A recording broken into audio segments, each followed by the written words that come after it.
Last week Europe saw one of its worst crises in decades. Tens of thousands of migrants entered the European Union via Hungary, demanding passage to their hoped-for final destination, Germany.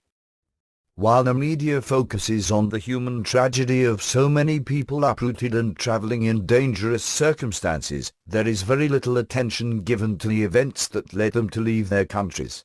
Certainly we all feel for the displaced people, especially the children, but let us not forget that this is a man-made crisis and it is a government-made crisis.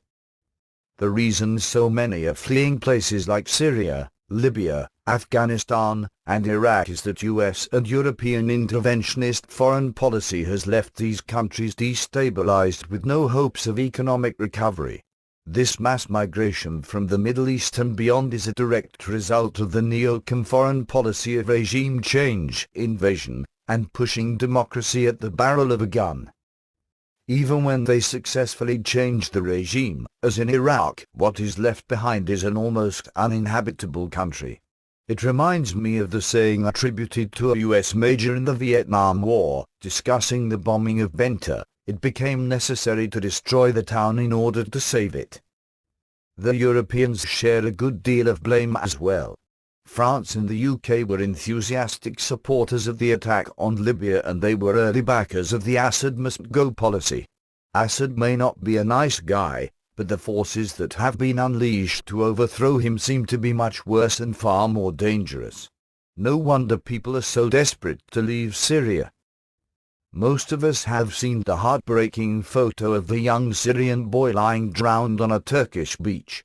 While the interventionists are exploiting this tragedy to call for direct US attacks on the Syrian government, in fact the little boy was from a Kurdish family fleeing ISIS in Kobane. And as we know, there was no ISIS in either Iraq or Syria before the 2003 US invasion of Iraq.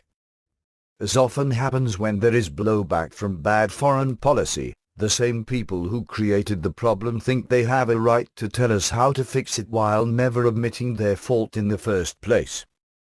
Thus we see the disgraced General David Petraeus in the news last week offering his solution to the problem in Syria: make an alliance with Al-Qaeda against ISIS.